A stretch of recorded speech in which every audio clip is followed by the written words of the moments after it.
Hello everyone, and welcome to my arch-tempered Kulve Taroth farming guide.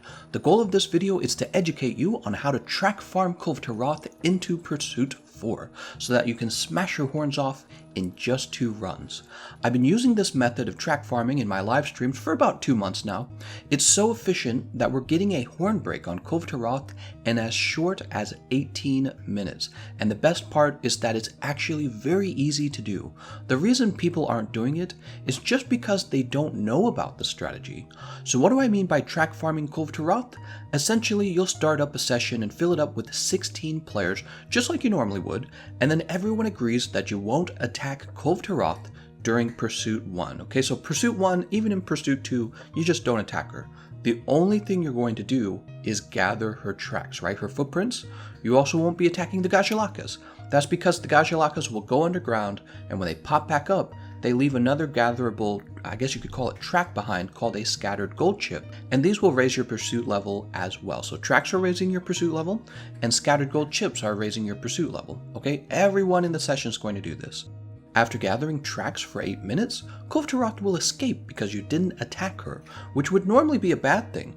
But at Pursuit 1 and Pursuit 2, it's a very good thing, because if you'd actually tried to attack her, you'd just be wasting an enormous amount of time trying to break her parts when those parts have very high health values. So at Pursuit 1 and Pursuit 2, it takes an enormous amount of damage to break her parts, and that's why we're just gathering tracks and letting her escape in 8 minutes.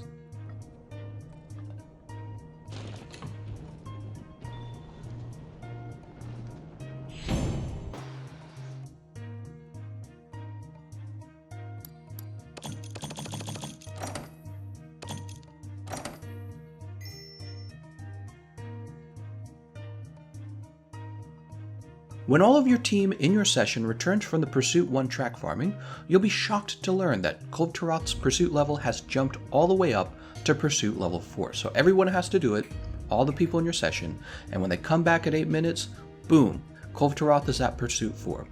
In some cases, it might only make it to Pursuit level 3.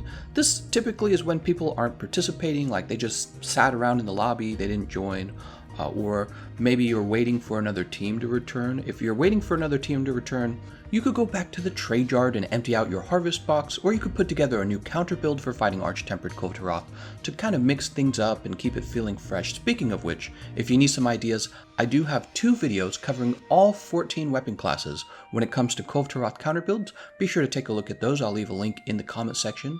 But yeah, when everyone comes back from the track farm at Pursuit level 1, you'll notice that her pursuit level is going to float somewhere between Pursuit level 3 and Pursuit level 5. We actually get it all the way up to Pursuit level 5 when we have full participation. Right, look at this. We almost made it to Pursuit 6. That's pretty close to Pursuit 6. Wow. Really nice, guys. That's the difference between randoms and a team of people who know what they're doing. Right there. 1 run, 8 minutes long, Pursuit level 5. That is vastly different from the random, because I told you I played with randoms yesterday. Whew, it is a very different experience. They have no clue how to really get this done. So what you've done is you've avoided wasting 20 minutes in a pointless Pursuit 1 battle, and instead you've progressed the pursuit level all the way up to 4 in just 8 minutes.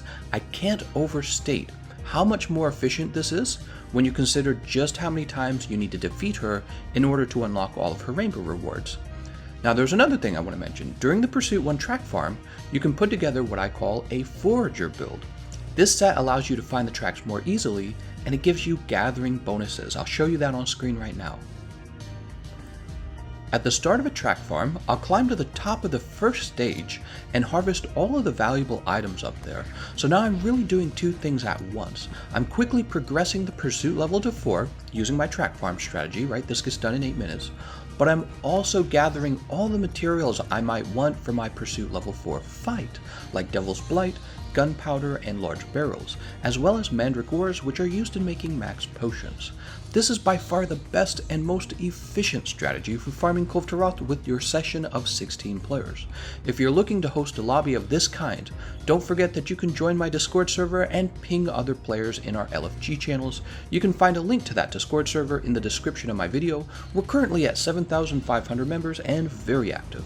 I hope you found this track farming guide useful. Here's a few more tips to make your fight easier.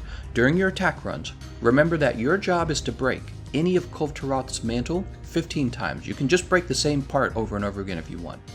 At Pursuit level 5, I believe you only have to break it 10 times. This is what brings her into Fury mode later.